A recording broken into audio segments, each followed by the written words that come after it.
ശബരിമല യുവതീ പ്രവേശന കേസിൽ ഇന്ത്യൻ യങ് ലോയേഴ്സ് അസോസിയേഷനെതിരെ ചോദ്യങ്ങളുമായി സുപ്രീം കോടതി.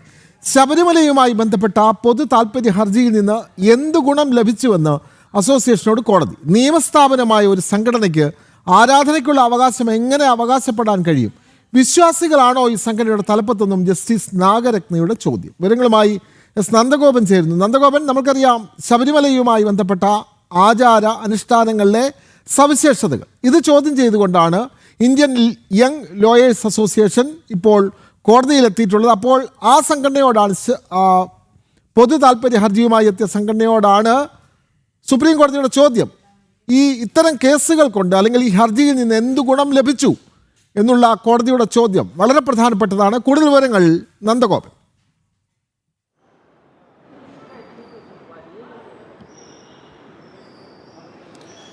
വിനോദ്, യങ് ലോയേഴ്സ് അസോസിയേഷൻ ശബരിമലയിൽ യുവതീ പ്രവേശനം സാധ്യമാക്കണമെന്ന് ആവശ്യപ്പെട്ടുകൊണ്ട് സുപ്രീം കോടതിയെ സമീപിച്ച സംഘടനയാണ്. ആ സംഘടനയുടെ ഉദ്ദേശശുദ്ധിയെയാണ് ഇപ്പോൾ സുപ്രീം കോടതി ചോദ്യം ചെയ്തിരിക്കുന്നത്.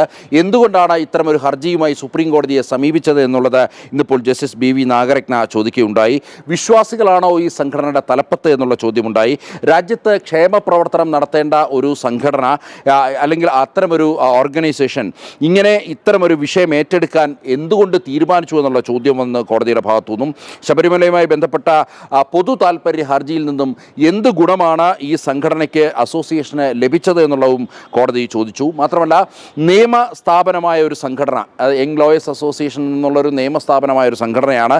ആരാധനയ്ക്കുള്ള അവകാശം എങ്ങനെ അവകാശപ്പെടാൻ അത്തരമൊരു സംഘടനയ്ക്ക് സാധിക്കുമെന്നുള്ളതാണ് കോടതി ചോദിച്ചിരിക്കുന്നത്. മാത്രമല്ല, പത്രവാർത്തകളുടെ അടിസ്ഥാനത്തിൽ ഇത്തരത്തിലൊരു പൊതു താൽപ്പര്യ ഹർജി നൽകിയത് അത് അന്നേ തള്ളണമായിരുന്നു എന്നുള്ളതാണ് പ്രധാനമായും ചീഫ് ജസ്റ്റിസ് നിരീക്ഷിച്ചത്. ഏതായാലും യങ് ലോയേഴ്സ് അസോസിയേഷൻ്റെ ഉദ്ദേശശുദ്ധിയെ തന്നെ ഇപ്പോൾ ചോദ്യം ചെയ്തിരിക്കുകയാണ് സുപ്രീം കോടതി. നേരത്തെ ഇതുമായി ബന്ധപ്പെട്ട പല പരാമർശങ്ങളും കോടതി നടത്തിയിട്ടുണ്ട് എന്നുള്ളത് ശ്രദ്ധേയമാണ്. അതായത് ഈ ഹർജിക്കാർ വിശ്വാസികളാണോ, വിശ്വാസികളല്ലാത്തവർ എന്തിന് ശബരിമലയിൽ പോകണം, ബിന്ദു അമണിയും കനകദുർഗയും വിശ്വാസികളാണോ തുടങ്ങി ഈ ശബരിമല യുവതീ പ്രവേശനവുമായി ബന്ധപ്പെട്ട ഹർജി പരിഗണിക്കവേ നിരവധി ചോദ്യങ്ങൾ ഇരുവിഭാഗത്തോടും, അതായത് വിശ്വാസി സമൂഹത്തോടും അതേപോലെ തന്നെ ഇതുമായി ബന്ധപ്പെട്ട ഹർജി നൽകിയ യുവതീ പ്രവേശനം സാധ്യമാക്കണമെന്നുള്ള ഹർജി നൽകിയ വിഭാഗങ്ങളോടും കോടതി ചോദിച്ചിരുന്നു എന്നുള്ളത് ശ്രദ്ധേയമാണ്. ഏതായാലും ഇപ്പോൾ ഈ ശബരിമല യുവതീ പ്രവേശനം സാധ്യമാക്കണം എന്ന് ആവശ്യപ്പെട്ടുകൊണ്ടുള്ള ഹർജികളാണ് കോടതി പരിഗണിക്കുന്നത്. അല്ലെങ്കിൽ അത്തരം ഹർജിക്കാരുടെ വാദമാണ് ഇപ്പോൾ കോടതിയിൽ നടക്കുന്നത്.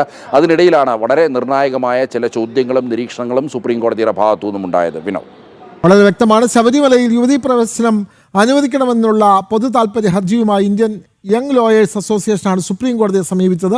അപ്പോഴാണ് സുപ്രീം കോടതി ചോദിക്കുന്നത്, ഈ ഹർജിയുമായി നിങ്ങൾക്ക് എന്ത് ഗുണം, എന്താണ് ഇതിൽ നിങ്ങൾക്കുള്ള താല്പര്യം, ഇതിൽ വിശ്വാസികളുണ്ടോ തുടങ്ങിയ കാര്യങ്ങളൊക്കെ സുപ്രീം കോടതി ഈ സംഘടനയോട് ചോദിക്കുകയാണ്. വിവരങ്ങൾ നൽകുകയായിരുന്നു ഡൽഹിയിൽ നിന്നും എസ് നന്ദഗോപൻ.